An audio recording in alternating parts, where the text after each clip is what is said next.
Assalamu alaikum wa rahmatullahi wa barakatuh. Assalatu wa salam ala Shafi Muhammad sallallahu alayhi wa sallam.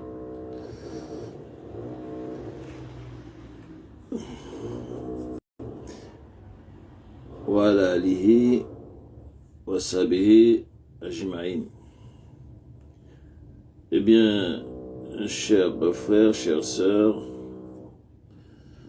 chers compatriotes, eh bien, nous avons choisi aujourd'hui un thème, réflexion autour de la foi, l'adoration, en rapport à l'unicité divine et la soumission. Alors bien sûr, en tant que chercheur du Centre islamologique africain caribéen de recherche et de la pensée musulmane,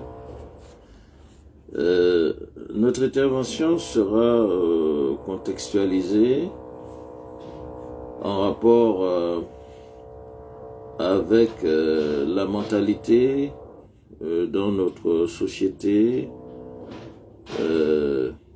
francophone, puisque nous parlons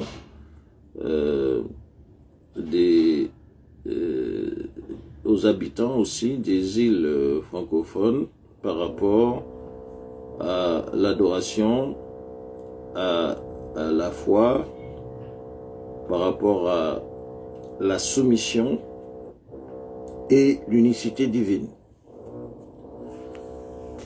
Alors pour introduire le sujet, nous allons nous référer à quelques textes concernant l'unicité divine, et notamment nous allons énoncer ce premier verset, Bismillahirrahmanirrahim, Qul huwa Allahu ahad, Allahu samad, lam yalid wa lam yulad wa lam yakun lahu kufuwan ahad.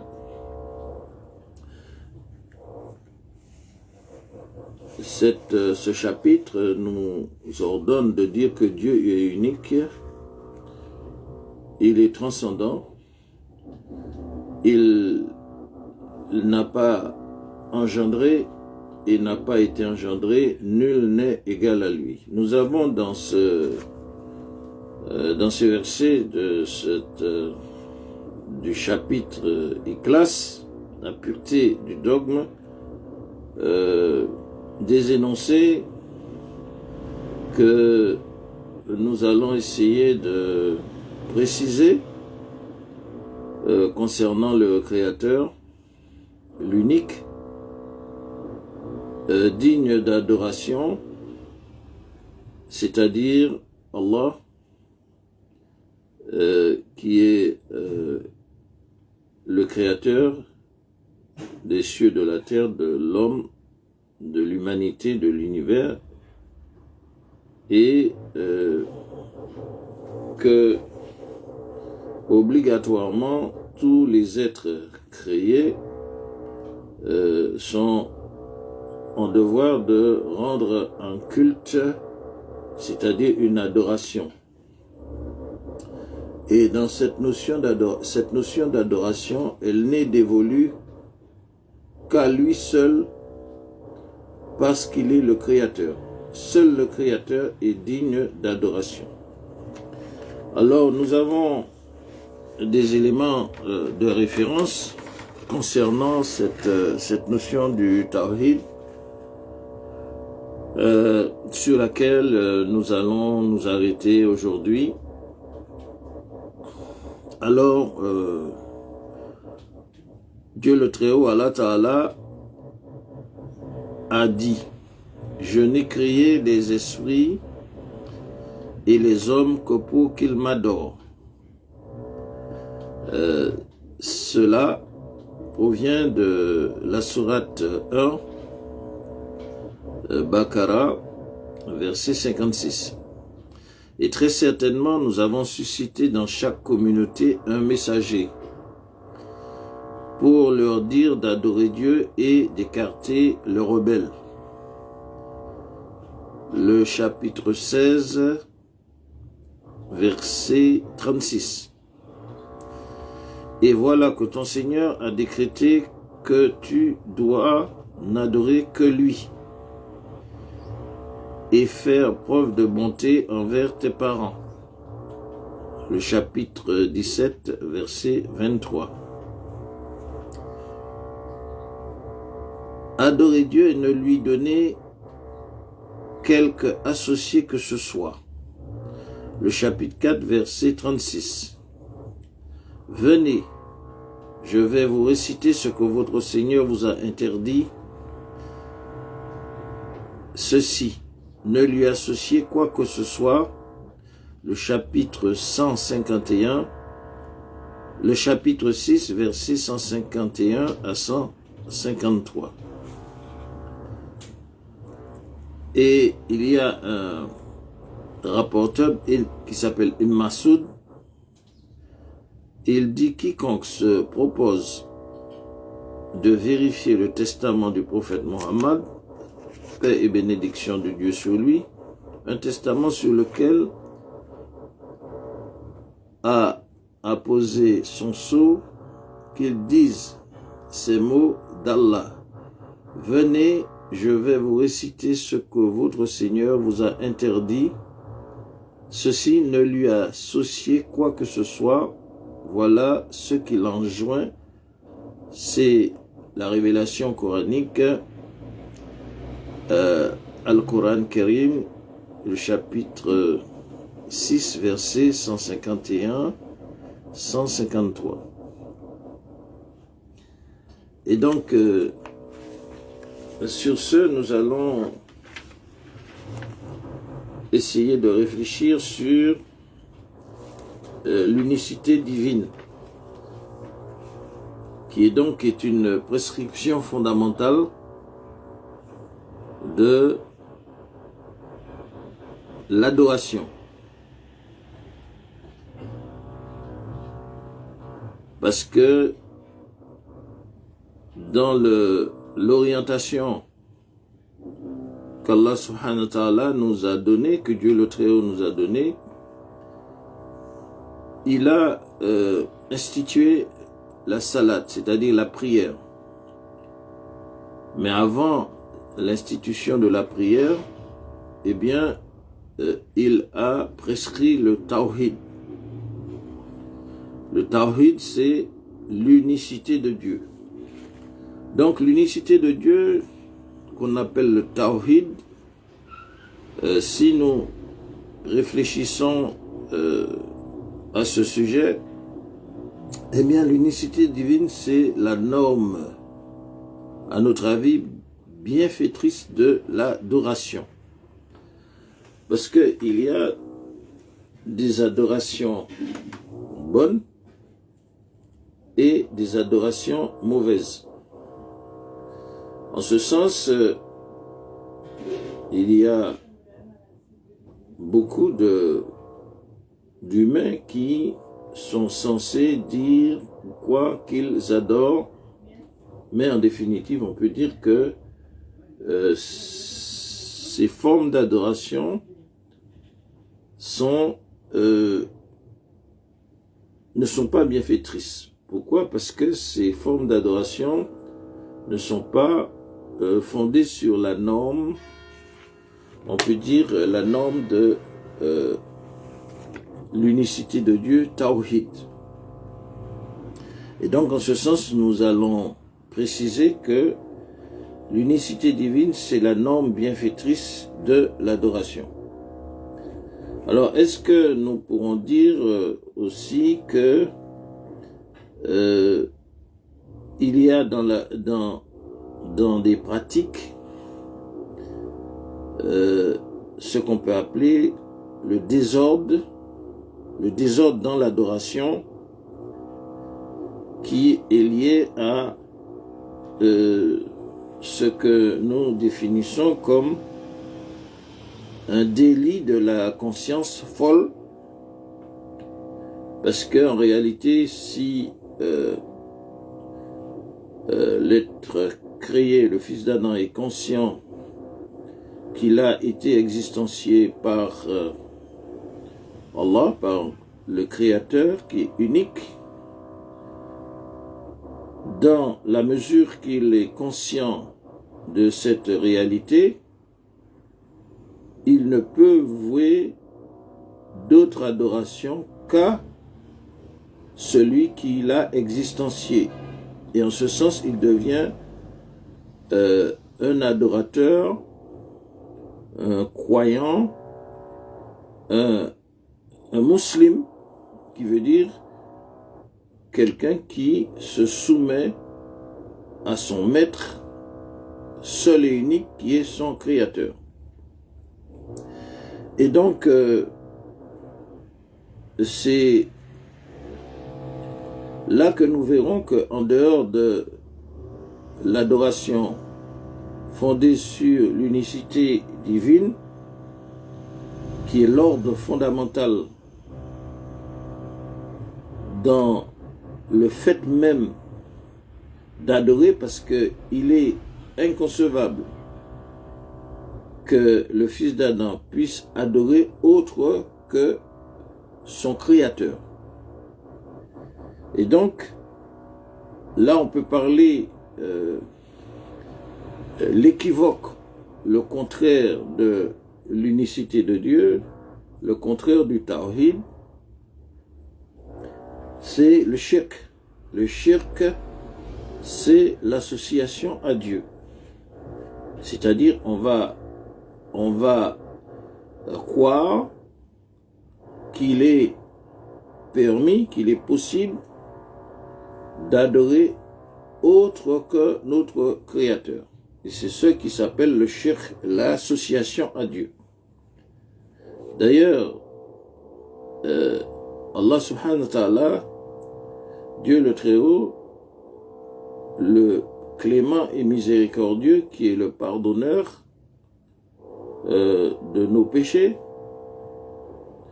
le seul péché qu'il ne pardonne, il ne peut pardonner, il ne veut pardonner, c'est le péché du shirk.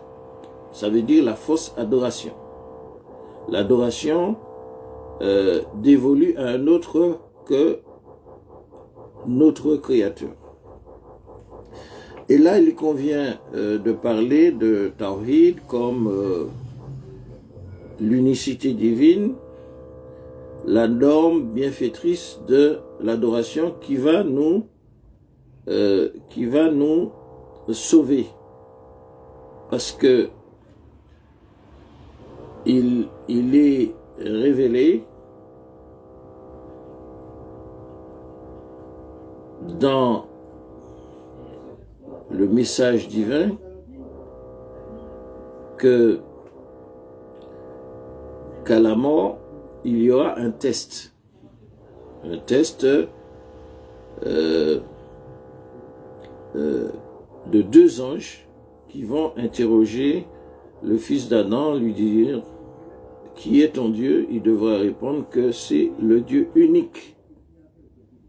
Et qui est ton prophète? C'est le messager d'Allah, Muhammad, paix et bénédiction de Dieu sur lui. Donc c'est cette profession de foi, cette shahada qui nous sauve. Cette shahada qui nous assure le passage à la mort vers la vie future, la vie éternelle. Donc nous voyons que ce n'est pas un homme qui nous sauve, ce n'est pas autre que Dieu qui nous sauve, ce n'est pas comment dirais-je, les fausses croyances qui nous sauvent, mais c'est le tawhid, c'est l'unicité de Dieu, et c'est la raison pour laquelle Allah subhanahu wa ta'ala, avant la prière, il a prescrit le tawhid.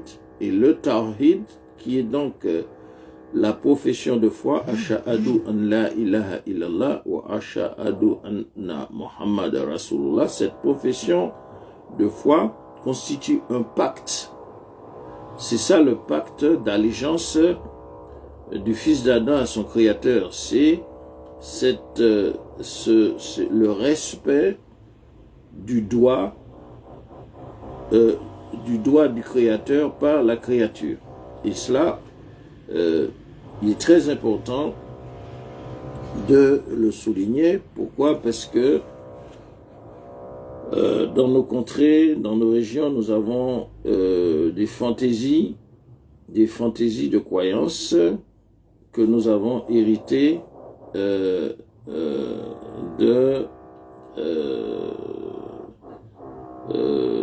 certaines origines, que nous avons hérité du paganisme.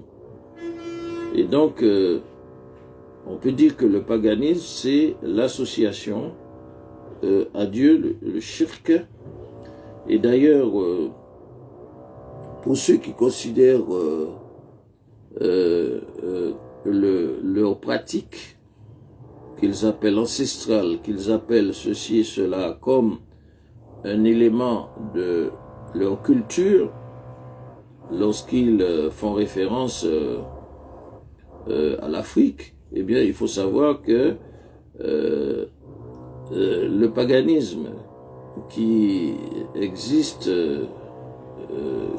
en Afrique, qui existe aussi dans le monde entier, il est du ressort d'un enseignement antiprophétique, antidivin, qui relève de l'orientation satanique. Donc c'est Satan qui donc est Satan le maudit, Anatola Alei, l'adversaire de notre Créateur, qui a insufflé et qui a mis en fonctionnement les éléments du paganisme dont beaucoup de peuples dans l'humanité se réclament comme éléments de leur culture, soit par ignorance, soit par détermination de poursuivre ce chemin tortueux. Et c'est la raison pour laquelle, en ce qui concerne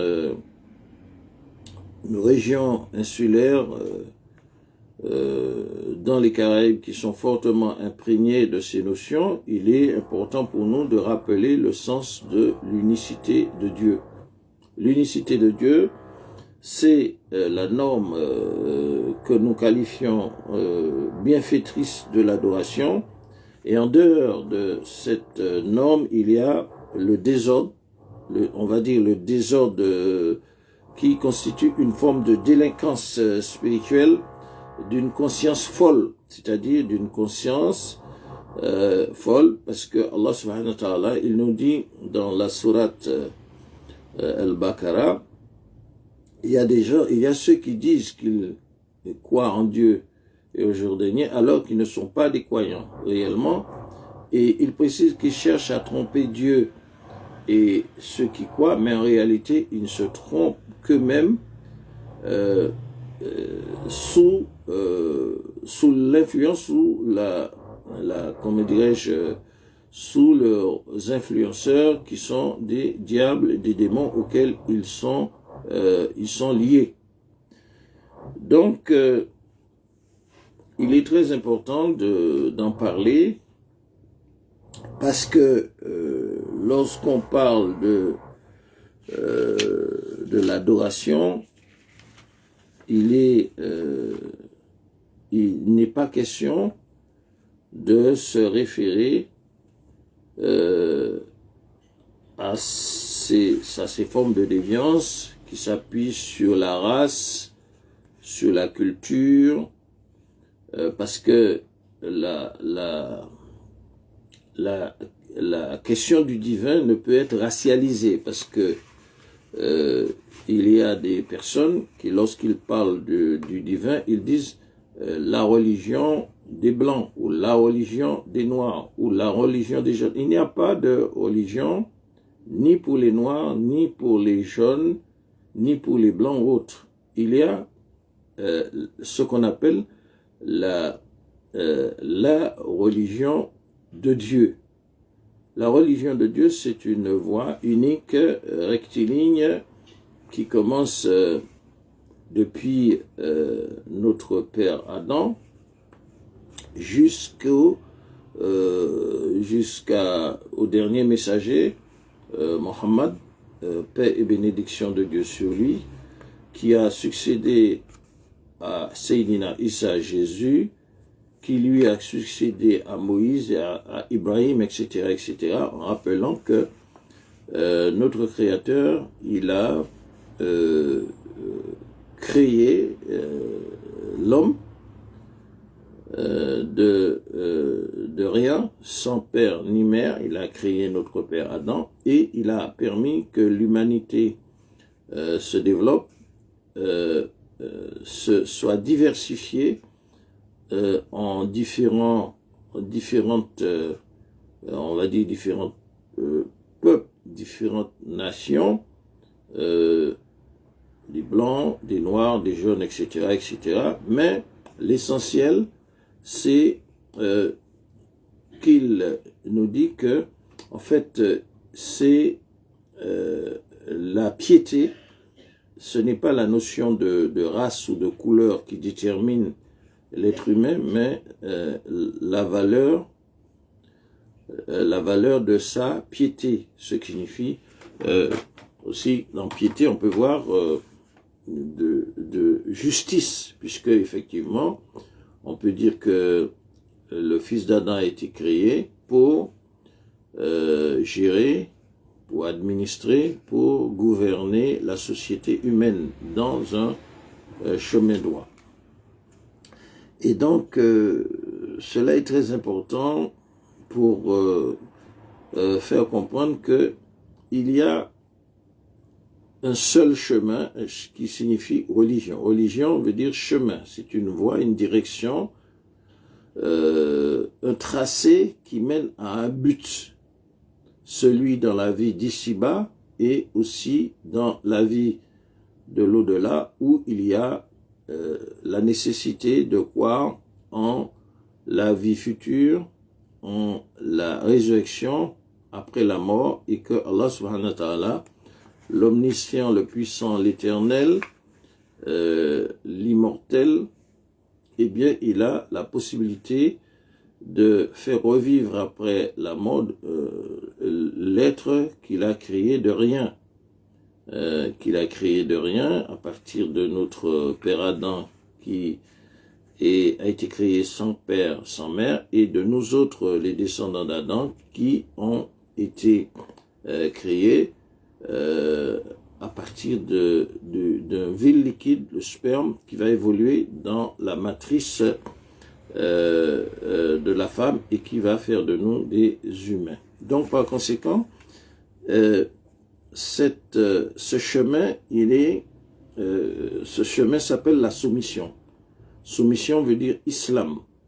Et Allah subhanahu wa ta'ala nous dit que c'est sa religion.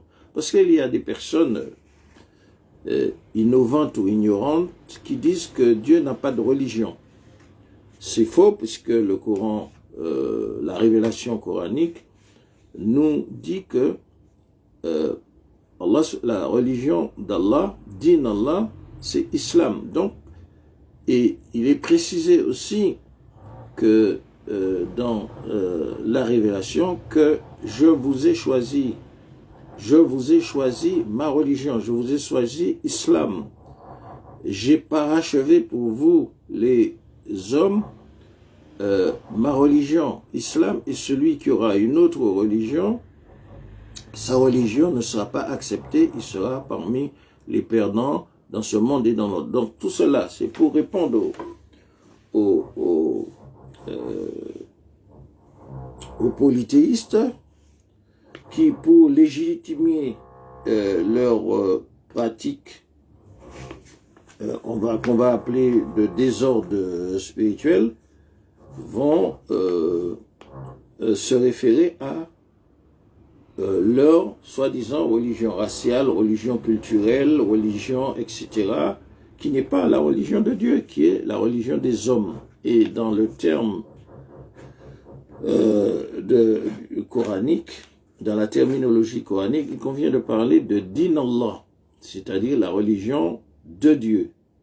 Donc, on peut être un homme de religion sans être de din Allah, sans être de la religion de Dieu, c'est-à-dire on peut être un homme de religion et ne pas être de la religion de Dieu, être de la religion des hommes, din an-nas, parce que il y a une différence entre la religion de Dieu et la religion des hommes. La religion de Dieu est unique et din an-nas, et ce sont des pratiques qu'on peut appeler de désordre spirituel, de la conscience folle, qui est, comment dirais-je, qui est un héritage de la diffusion des fausses vérités apportées par l'adversaire du divin, qui est donc Satan. Donc, il y a la voie divine, la voie prophétique, et il y a la voie satanique. Donc, il y a ce que les gens peuvent concevoir comme religion culturelle, religion raciale, religion africaine, religion liée à la racification, parce que nous avons dit que il faut connaître déjà son Créateur pour l'adorer. Et si on ne connaît pas son Créateur, eh bien, on s'y méprend sur ce qu'il est, parce que il a toujours existé, il n'a pas de commencement, il n'a pas de fin. Il n'est pas un humain, il est invisible, et personne ne peut ni le toucher ni le tuer. En passant une parenthèse, on ne peut pas tuer le divin, on ne peut tuer que des créatures, des êtres créés, mais le divin, on ne peut pas le racifier. On ne peut pas le voir, et pour le connaître, il nous a donné un chemin. Pour le connaître, c'est le chemin de sa révélation, sa parole, transmise depuis le premier homme, le premier prophète Adam alayhi salam, Adam, que la paix et la bénédiction de Dieu soient sur lui, et par une succession de prophètes, dont certains nous en a parlé, d'autres il ne nous en a pas parlé, mais on dit qu'il y a eu 124 000 ou 144 000 prophètes, dont nous nous référons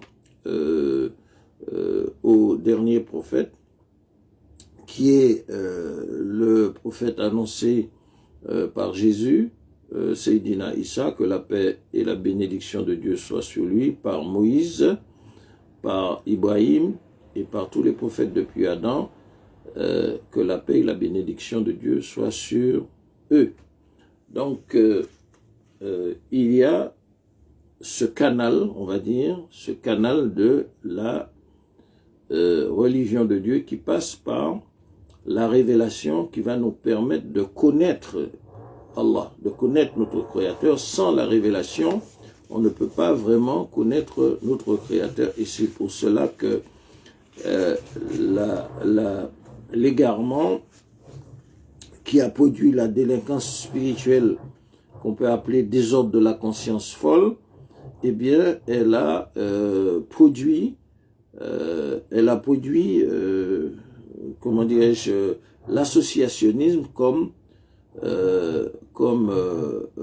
religion des hommes, qui n'est pas la religion de Dieu. Donc, dans ces pratiques, nous allons voir que il y aura un recel de fausses divinités. Alors, dans les religions des hommes, il y a un recel de fausses divinités. Et c'est le cas du shirk, de l'association. C'est très important à signaler, parce que dans l'existence de nos peuples qui ont été exportés d'Afrique, eh bien, il y a des confusions qui ont été diffusées et que nous essayons autant que faire se peut à réparer. Et concernant l'association, on peut dire que Allah subhanahu wa ta'ala, Dieu le Très-Haut, nous dit que Qul hu Allahu ahad, dit que Dieu il est unique, il est un, il n'a pas d'associé, il n'y a pas de, ne dites pas toi, ne dites pas qu'il y a un Père, un Fils et un Saint-Esprit. Tout ça, ça rentre dans le cadre de ce qu'on peut appeler l'associationnisme, parce que Dieu n'a ni Père, il a toujours existé, Dieu n'est pas un humain, donc il n'a pas de paternité, il est le Créateur. Et ce Créateur, lui en tant que tel, il a existencié tout l'univers par son pouvoir, son omniscience, quand il veut que l'univers, que l'homme soit, il dit kun fayakun. Soit, et cela se produit, se fait par sa toute puissance, c'est lui qui est le docte et l'agent moteur. Donc, on peut aussi rappeler que ce désordre, cette délinquance spirituelle que nous connaissons, elle ne vient pas seulement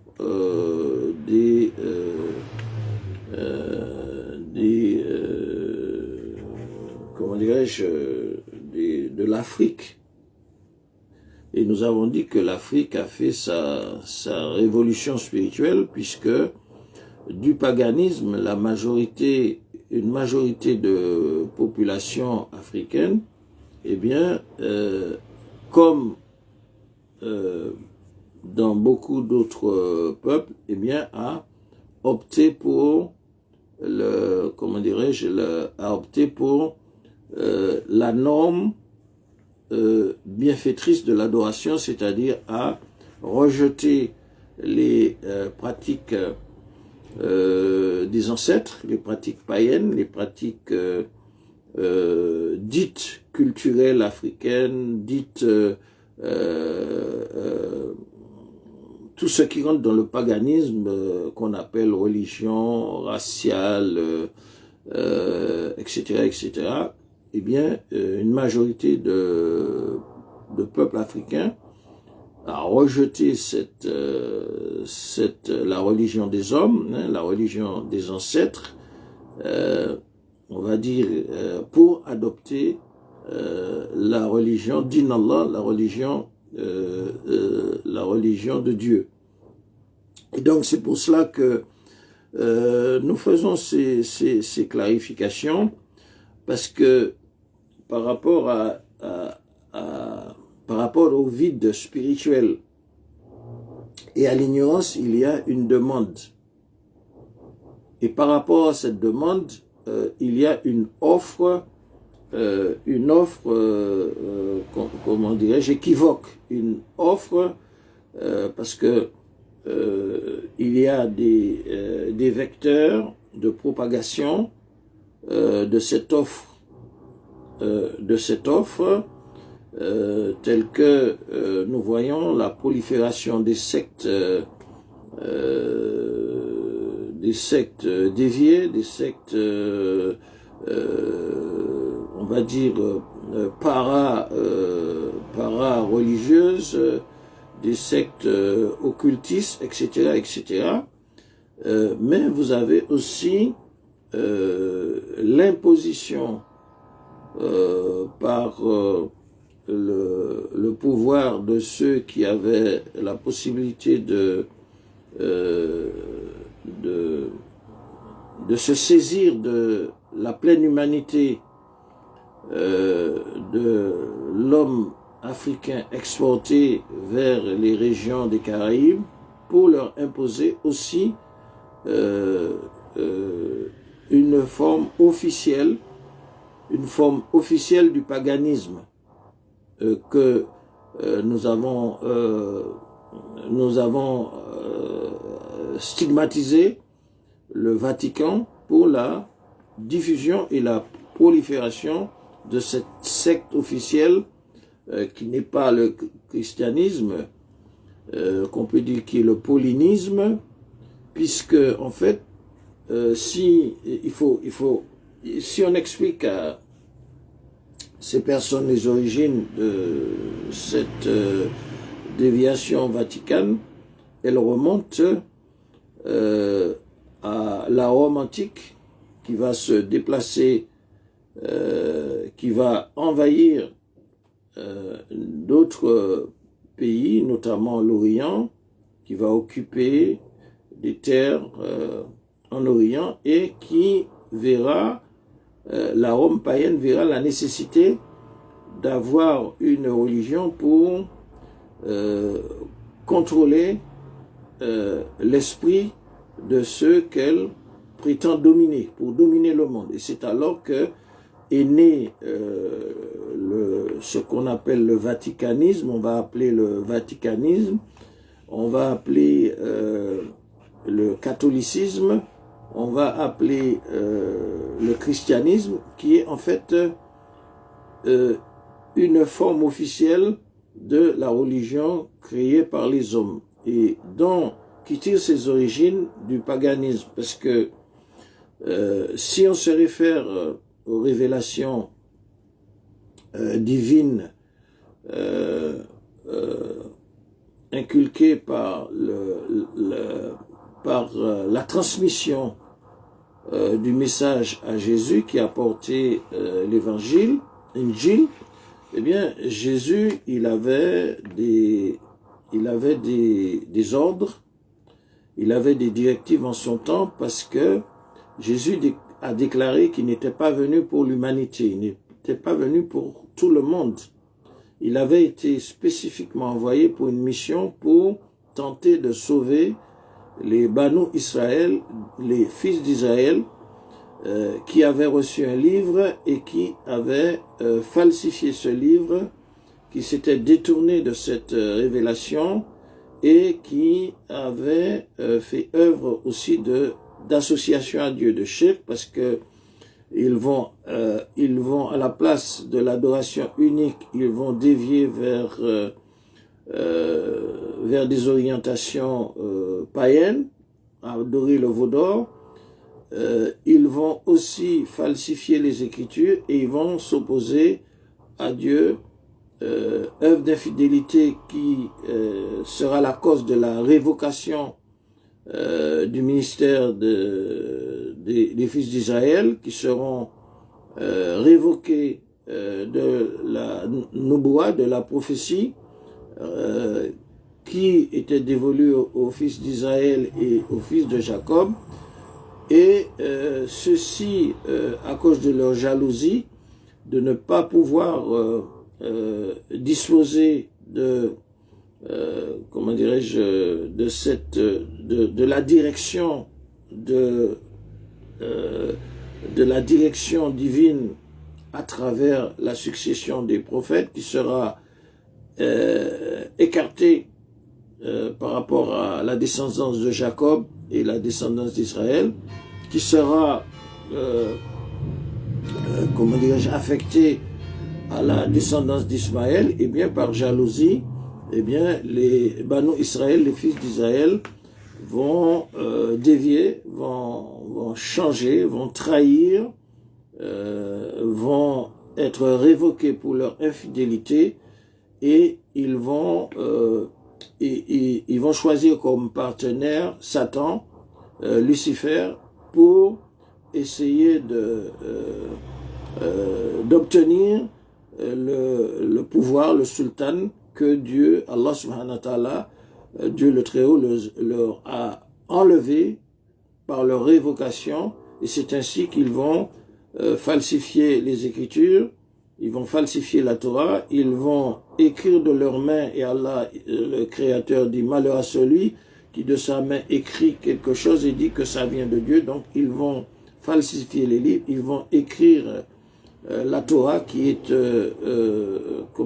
vont écrire le Talmud, qui est d'inspiration luciférienne, raciste, suprémaciste, pour essayer de se targuer d'être toujours le peuple élu, alors qu'ils ont été révoqués et ils ont été déchus. C'est ainsi qu'ils vont créer pour distraire l'humanité une série de déviations.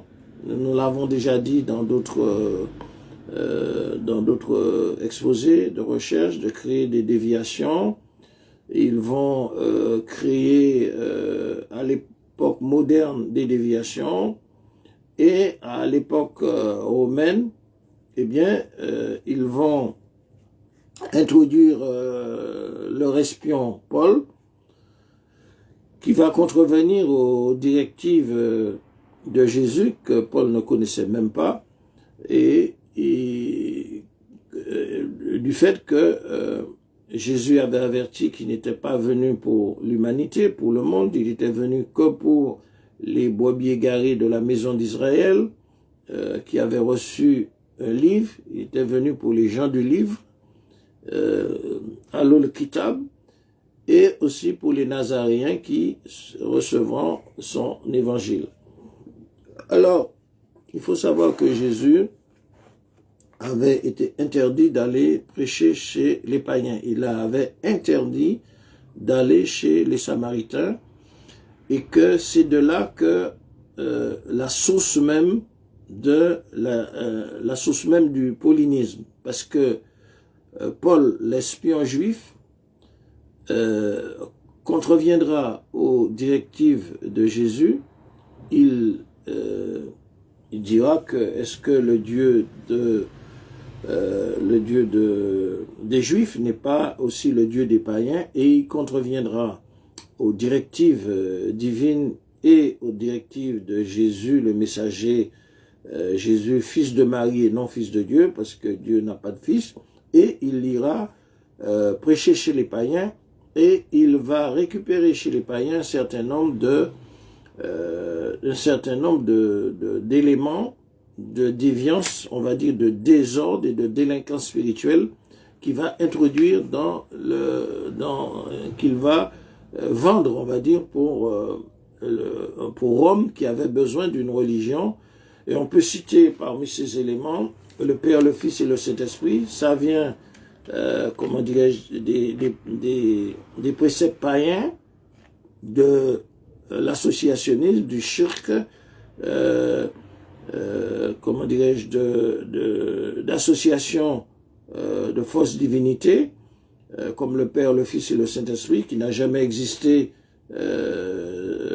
dans la prédication de la révélation divine faite à Jésus, puisque Jésus a toujours prêché, comment dirais-je, le Dieu unique, pour ramener les gens vers la connaissance de la vérité et la connaissance du divin, la connaissance de l'unicité divine. Et donc d'ailleurs, Moïse, Abraham, tous les autres prophètes depuis Adam, ils avaient cette même mission de renseigner la créature de Dieu sur l'unicité du divin, qui est la base de l'adoration, et qui va permettre l'évolution de l'être humain par rapport aux relations divines. Mais ne voilà-t-il pas que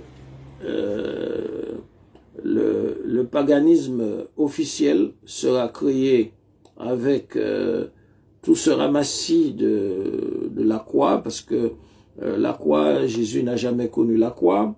Jésus n'a jamais connu d'organisation catholique, d'organisation vaticane. Jésus n'a jamais connu le christianisme. Tout ça va être créé après. Et donc Rome va, dans son partenariat, dans son deal avec l'espion juif Paul, eh bien, Rome va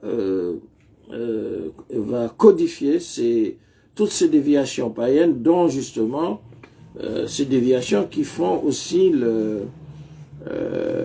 on peut dire l'opposition des païens. Il faut savoir qu'il y a l'opposition des païens d'origine, originelle, avec le Vatican, parce que les païens, ils affirment que le Vatican,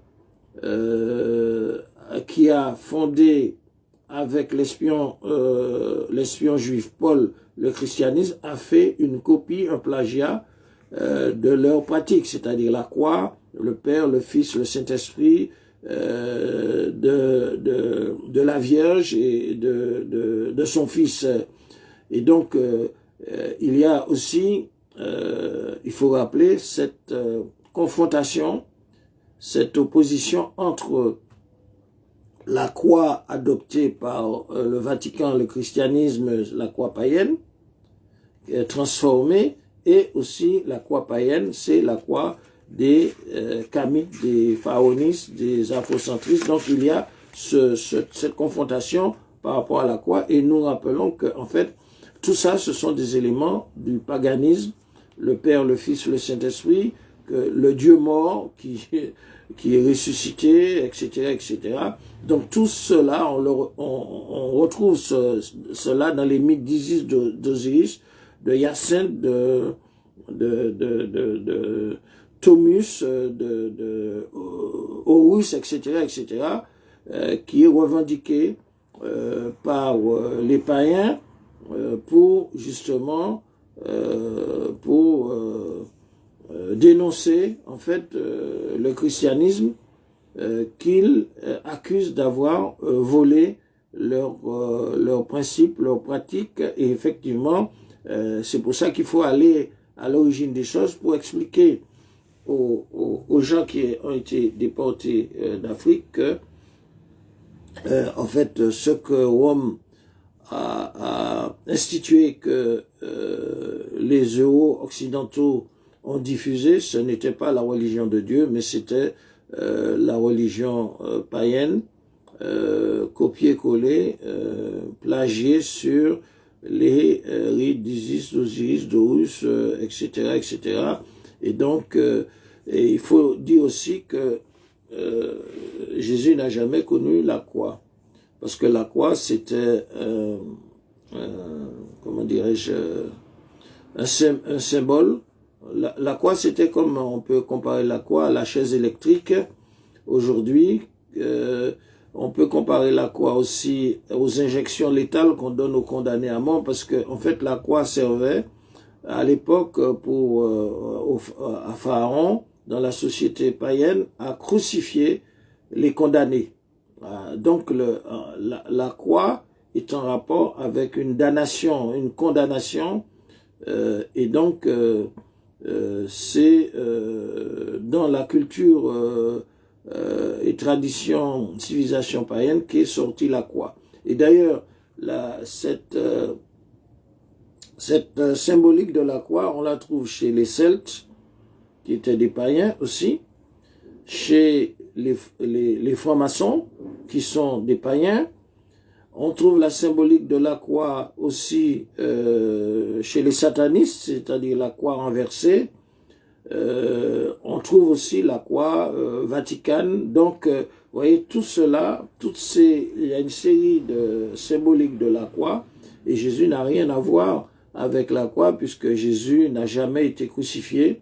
C'est la fiction de la crucifixion, c'est la crucifixion. Jésus n'a jamais été crucifié, c'est-à-dire Dieu l'a enlevé de la main des hommes, parce que, effectivement, Seydina Issa, Jésus, il est né sans père, il est né d'une mère sainte par le miracle du Créateur, qui, lorsqu'il veut faire quelque chose, il dit « Kun fayakun ». Et donc, Jésus est né circoncis, Jésus n'a jamais coïté, c'est-à-dire il n'a jamais couché avec des femmes. Jésus, on l'appelle Roh, l'esprit du divin. Et Jésus aussi est né sans père. D'ailleurs, Adam est né sans père et sans mère. Et Jésus, il a parlé au berceau parce que ce que la Bible falsifiée ne dit pas, c'est que l'ange Gabriel qui a annoncé à la mère de Jésus sa naissance a donné des directives à Marie pour qu'elle soit sauve lorsqu'elle aura accouché, qu'elle revienne vers sa famille. Et l'ange Gabriel, d'ordre de Dieu, a indiqué à Jésus, lorsqu'elle reviendra vers sa famille, de ne pas parler aux gens, mais lorsqu'on l'interrogera, de faire un signe de l'index sur le bébé.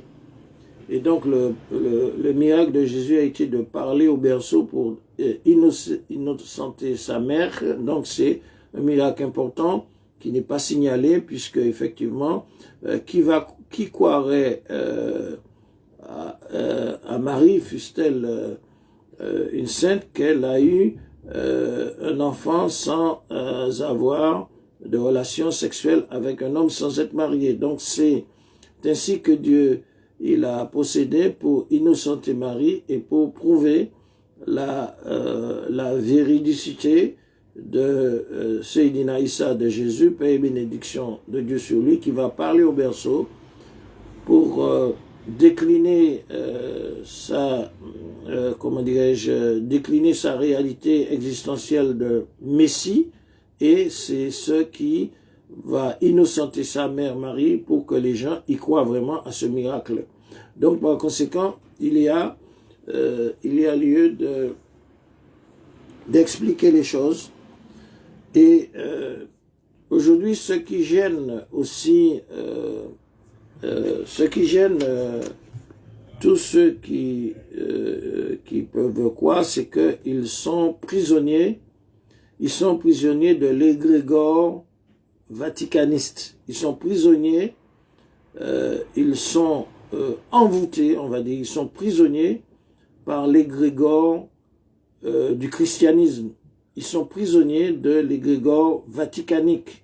Ils sont prisonniers de l'égrégore de l'Église, et que par conséquent, ils ne peuvent pas sortir de cette impasse, sauf par la permission de Dieu, parce que effectivement, nous voyons que dans le monde, Dieu ouvre le cœur de beaucoup de Français, beaucoup d'Européens, beaucoup d'Allemands, beaucoup de Chinois, beaucoup de Japonais, beaucoup de Brésiliens, beaucoup de Sud-Américains, beaucoup de Nord-Américains à la voix, parce que Allah, Dieu infuse dans le cœur de ces créatures qu'il choisit, comment dirais-je, la connaissance du Tawhid.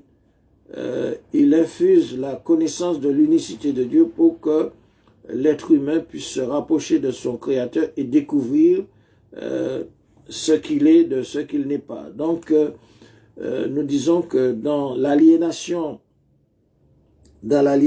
mentale, psychologique, sociétale, eh bien, les populations des territoires, on va dire perdus, des territoires occupés, beaucoup d'entre elles sont aliénées par l'égrégore, on va dire, du Vatican, qui est un l'égrégore du paganiste, et par conséquent, sans la permission de Dieu, ils ne peuvent pas retrouver le chemin as-sirat al-mustaqim, le chemin droit, le chemin de la vérité, parce que on va dire, ils sont prisonniers de l'égrégore,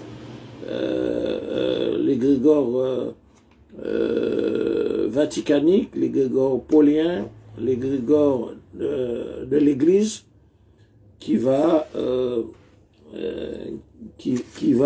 finalement créer ce désordre spirituel et qui va engendrer en fait cette forme de délinquance spirituelle qui va priver beaucoup de gens de la connaissance de Dieu par son unicité et qui va priver beaucoup de gens du tawhid, qui est de la connaissance de l'unicité de Dieu, qui est la norme bienfaitrice de l'adoration. Donc on va adorer, ils vont adorer n'importe quoi.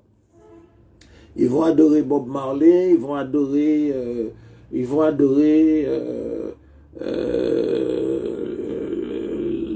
des religions raciales, ils vont adorer Pharaon, ils vont adorer des ancêtres mortels, ils vont adorer toutes sortes de...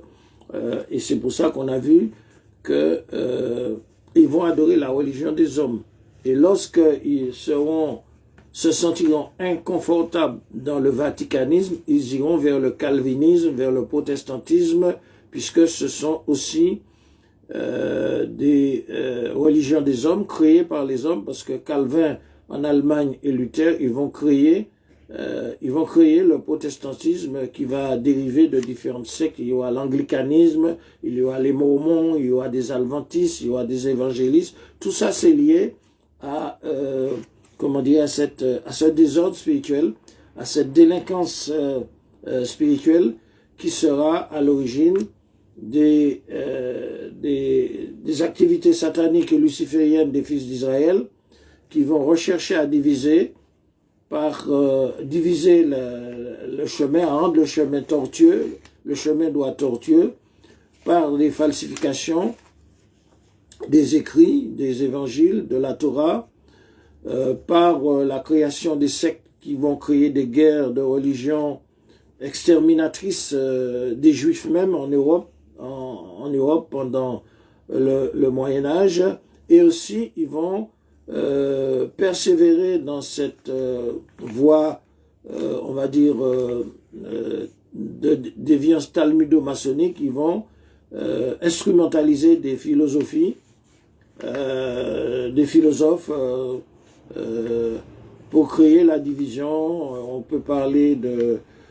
ils se vantent d'avoir, avec le darwinisme, avec Freud, tout ça, créé des idéologies. Ils ont créé d'autres idéologies dans la sphère politique, tout ça pour diviser les hommes, pour diviser les femmes, afin que ces hommes-là ne retrouvent pas le chemin de leur Créateur, de l'adoration de l'unicité divine, par l'unicité divine, et de la connaissance vraie de leur Créateur. Donc, c'est ainsi que le paganisme officiel sera adopté par l'Europe, l'Europe païenne, par Rome païen, la Rome païenne.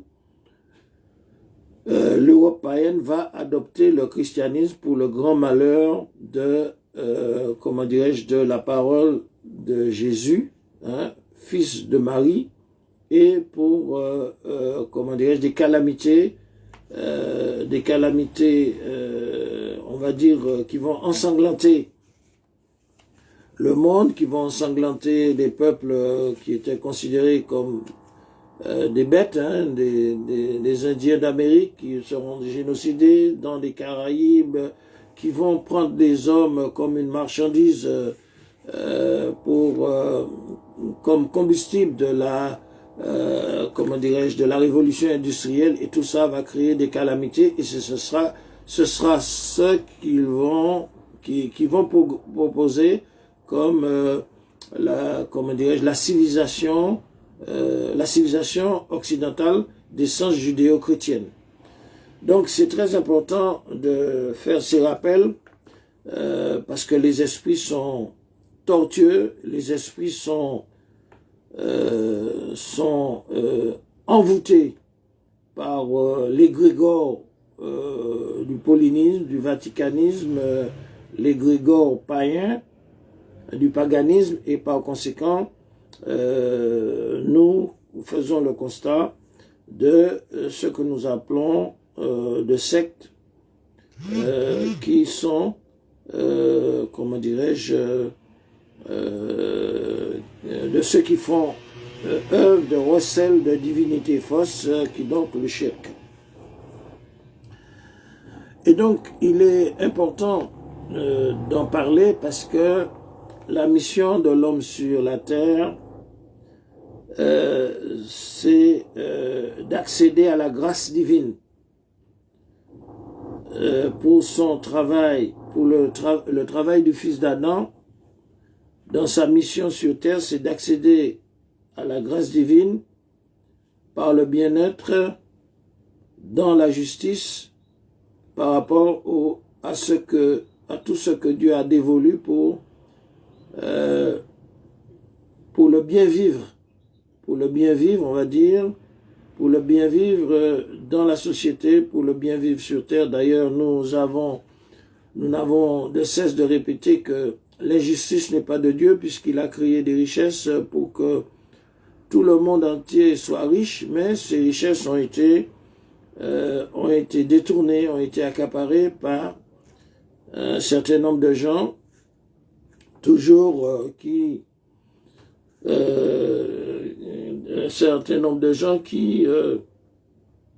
se sont prévalus d'être le peuple élu à cause de la couleur blanche,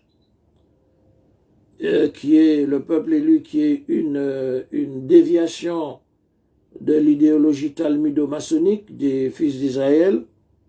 Et donc ce peuple élu, il a mission de mettre le monde sous sa domination. Et donc c'est de là que vient le suprémacisme blanc du peuple élu qui se déclare et qui a démontré par ses actes dans l'humanité qu'il a vocation à dominer le monde par tous les moyens. Et donc c'est cela qui a fait du tort à la parole de Jésus, fils de Marie, et ils se sont servis de cela pour profaner, pour blasphémer et pour détruire, on va dire, pour détruire la voie droite. Et c'est ainsi que la société euro-occidentale régie par des préceptes lucifériens et sataniques a créé cette situation d'errance, cette situation de désordre, cette calamité par la dépravation des mœurs, des lois, de la justice, de la vérité, et ce qui a été présenté comme une référence de civilisation fausse que beaucoup de gens conditionnés par l'égrégore vaticanique, l'égrégore paulinien, du paulinisme, l'égrégore du christianisme, se sont trouvés soit du côté des bourreaux ou soit du côté des victimes, toujours dans cette dans ces fausses croyances, de ces fausses civilisations qui a conduit le monde à la domination nucléaire, à la domination armée, à la domination, comment dirais-je, domination satanique, on va dire, de toujours les mêmes personnes qui se sont basées sur le suprémacisme blanc pour infliger le mauvais sort qu'ils ont créé à l'humanité. Et c'est en ce sens que la soumission à Dieu prend toute sa signification pour la riposte. Et c'est la raison pour laquelle Jésus, fils de Marie et non fils de Dieu, que Moïse, que Abraham et que tous les prophètes ont annoncé la venue du dernier messager qui viendra pour enlever sur l'âme humaine l'empire de Satan. Et Jésus l'a bien dit, il avait dit que dans son évangile, je ne suis pas venu pour le monde, je ne suis venu que pour les brebis égarées de la maison d'Israël et des Nazaréens, des gens de Nazareth, qui donc, ceux qui sont censés être fidèle au prophète Jésus. Mais en réalité, il va se passer tout le contraire, puisque nous avons vu que Jésus, qui avait annoncé la venue du dernier messager de la descendance d'Ismaël, qui est donc le prophète Mohammed, le louangé, qu'il ne faut pas confondre avec Mahomet. Mahomet, c'est une déformation païenne occidentale qui veut dire le contraire du louangé.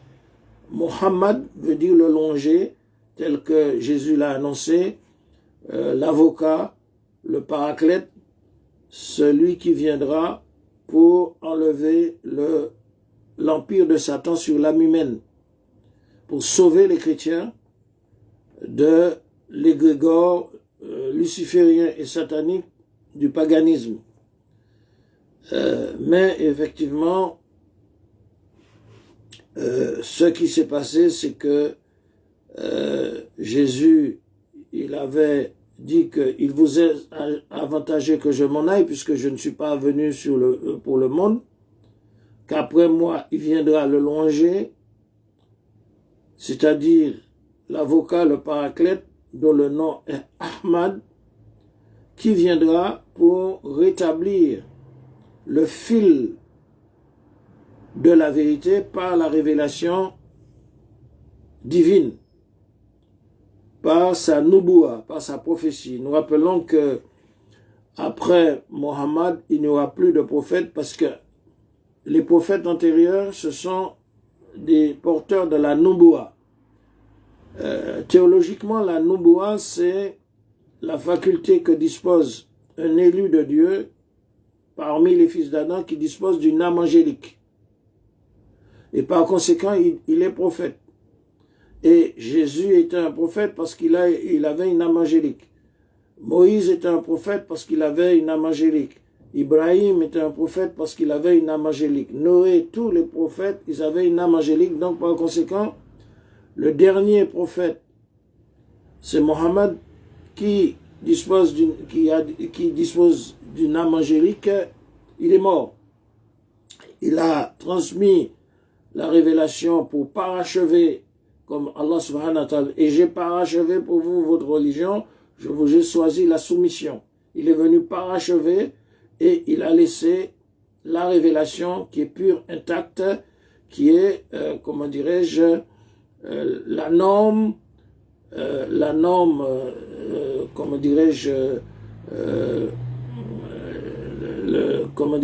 la norme de l'authenticité de la parole de Dieu, codifiée, certifiée, qui va récapituler tous les messages falsifiés par les Banu Israël, les Juifs, depuis, comment dirais-je, leur chute.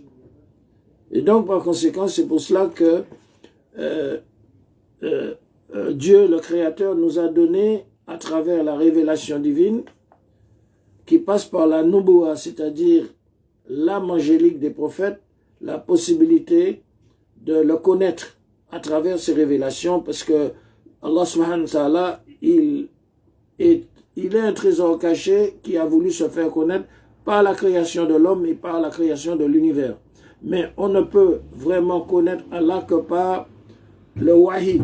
Le wahi, c'est la révélation dont les nabis, porteurs de la nubuwa, c'est-à-dire la prophétie, peuvent recevoir la prophétie par l'intermédiaire du flux de l'invisible, pas par la sociologie, pas par l'histoire, pas par l'anthropologie de Cheikh Anta Diop, on va pas dire, par on ne peut pas connaître Dieu ni par la psychologie de Freud, ni par la philosophie des hommes de Marx, etc., de Proudhon, tout ça. On ne peut connaître Dieu que par le flux de l'invisible, et c'est pour ça qu'Allah subhanahu wa ta'ala, il nous dit dans le chapitre La Génisse, qu'il faut croire l'invisible. Dalikal kitab la riba fihi, il faut croire en ce livre. Et dans l'île Muttaqin, الذين يؤمنون بالغيب. Il faut croire à l'invisible. Celui qui est athée, celui qui est matérialiste, celui qui est agnostique, celui qui est, comment dirais-je, le matérialiste scientifique, il ne peut pas croire à l'invisible, donc il ne peut pas connaître Allah subhanahu wa ta'ala, parce qu'on ne peut connaître Allah subhanahu wa ta'ala que par le fil de la révélation qui vient de l'invisible et qui a été codifié et qui soit pour son authenticité. Donc nous n'allons pas débattre aujourd'hui sur l'authenticité, mais cette authenticité, elle se base sur beaucoup de facteurs, comment dirais-je, qui sont fondamentaux. Donc voilà l'importance, avant de faire la prière, il faut reconnaître l'unicité de Dieu. Celui qui prie en croyant qu'il y a trois dieux, qu'il y a un Dieu des ancêtres, qu'il y a un Dieu des étoiles, de Jupiter, de ceci, de cela, qui croit à toutes les inepties mythiques, païennes et gréco-latines, eh bien, ils ne peuvent pas, leurs prières, ils peuvent prier pendant 1000 ans, mais leurs prières ne seront pas acceptées. Et Allah subhanahu wa ta'ala nous dit, et j'ai pas achevé pour vous votre religion, je vous ai choisi votre voie, votre orientation, je vous ai choisi la soumission, c'est-à-dire din Allah, la religion de Dieu. Celui qui aura une autre religion que din Allah, la religion de Dieu, eh bien, sa religion ne sera pas acceptée, il sera parmi les perdants dans ce monde et dans l'autre, et nous dirons, ils seront parmi les perdants de l'humanité, ils seront parmi ceux qui conduiront l'humanité à leur perte, et ils seront parmi ceux qui seront perdants dans l'au-delà.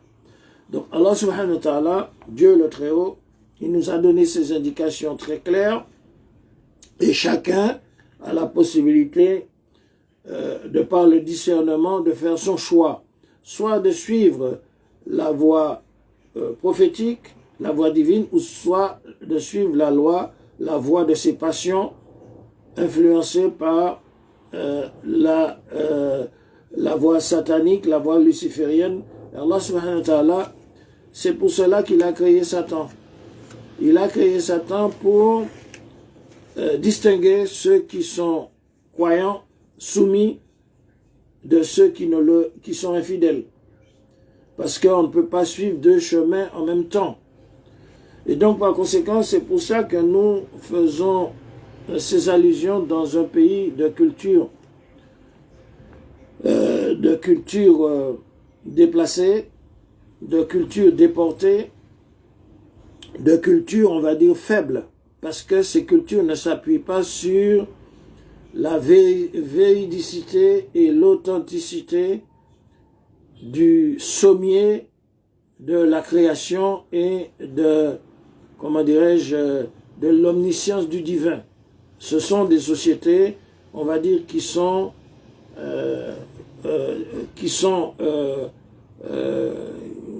ont évolué dans le tâtonnement du folklore, un tâtonnement folklorique, mais qui ne se base pas sur des choses sûres.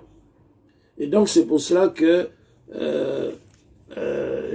ces personnes, quand ils ont connu la philosophie, les mathématiques, la chimie, tout ça, ils ont pris ça comme un acte de foi. Et ils ont cru en cela à la place de la vérité divine. Donc c'est pour ça que nous avons le loisir d'évoquer cette réalité comment dirais-je, de la norme bienfaitrice de l'adoration, qui est l'unicité divine Tawhid, et de parler de la délinquance spirituelle, qui est le désordre de la conscience folle. Et nous avons toute, comment dirais-je, une panoplie, un panthéon de recels de divinités fausses qui est le shirk, et le shirk officiel, l'association officielle, c'est le vaticanisme, l'égrégore du vaticanisme qui qui colonisent nos âmes et nos consciences, qui sont nos âmes et nos consciences qui sont possédées par l'égrégore du luciférisme et du satanisme qui se résout dans une éducation julférienne et luciférienne. Donc, c'est tout ce que nous pouvons dire. Et donc, l'humain dans ces conditions, il est faible.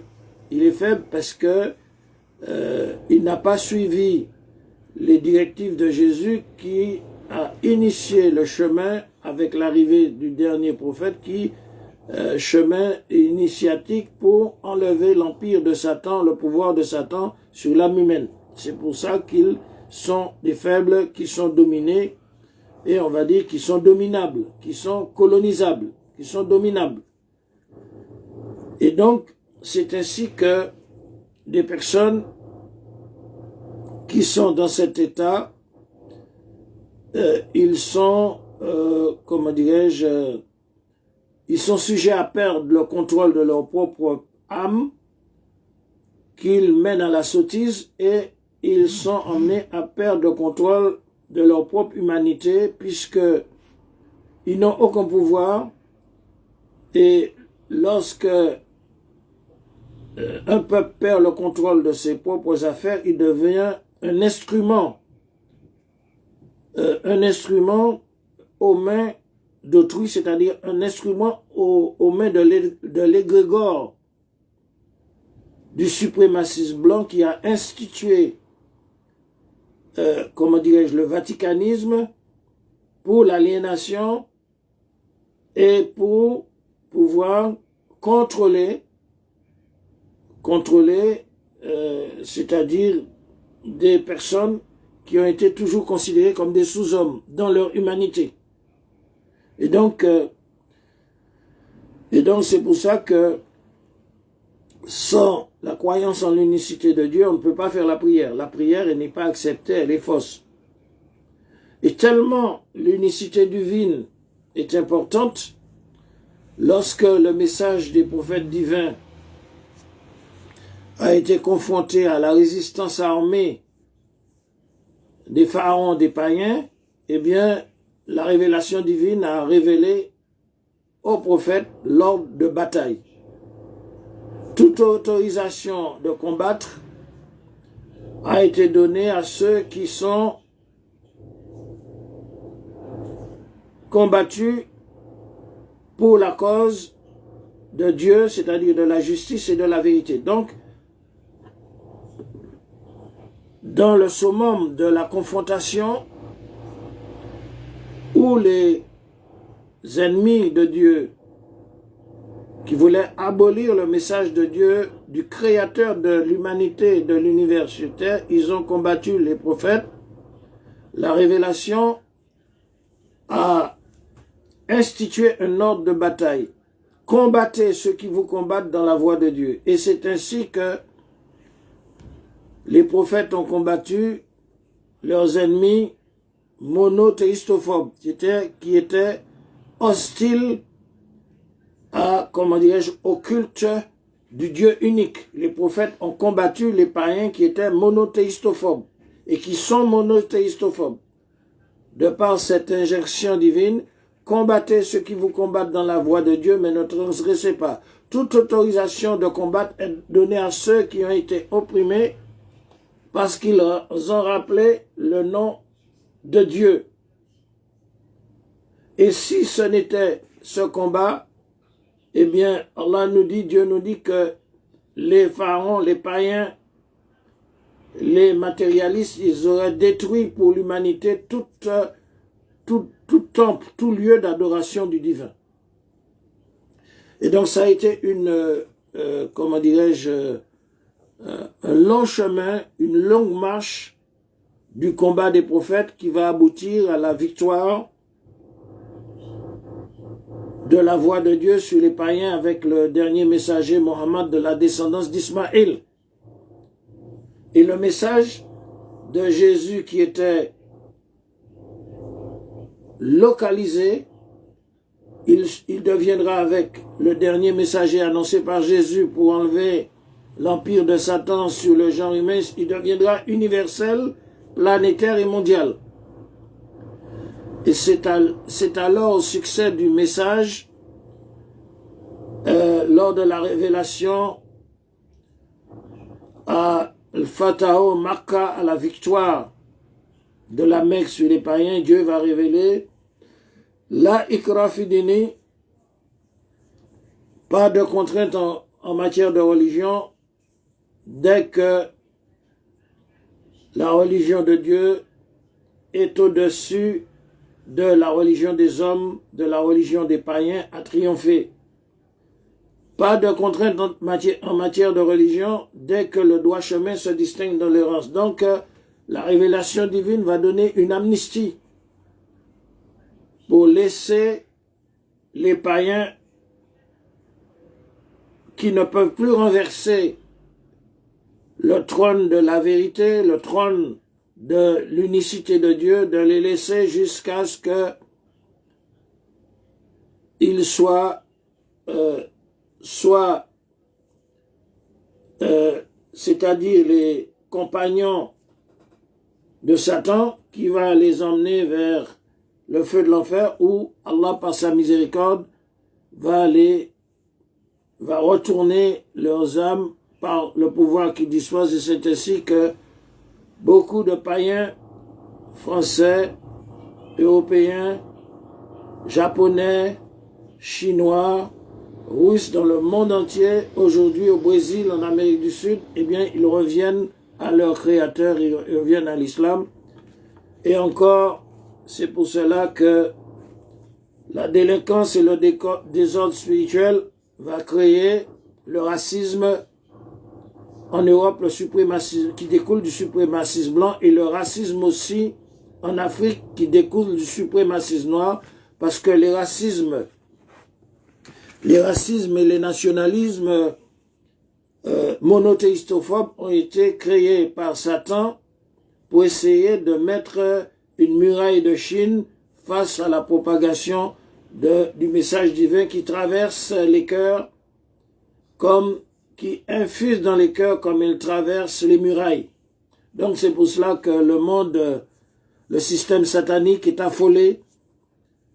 Dans le monde, le système satanique est affolé sur terre par la prolifique extension du message de la foi au cœur même de l'Église vaticane, où des prêtres et leurs fidèles se reconvertissent, ou ceux qui ont fait scission avec l'Église se retrouvent aujourd'hui dans l'islam, qui sont des gens qui sont libérés de l'égrégore luciférien du Vatican, l'égrégore luciférien du paganisme, et qui ont, comment dirais-je, l'esprit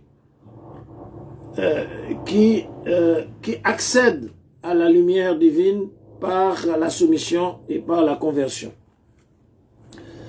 Donc, il est très important de parler du système et la complicité d'associations de malfaiteurs socio-culturels, économiques et politiques qui œuvrent avec le système satanique et luciférien dans l'humanité. Il est très important de savoir que, comment dirais-je, de connaître la dimension de l'adversaire, la dimension luciférienne et satanique de l'adversaire dans l'humanité.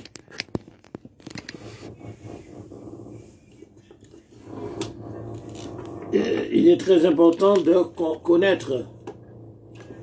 Et donc, par conséquent, le système, quand on parle du système satanique, le système satanique est, pour son existence, doit faire fructifier l'associationnisme.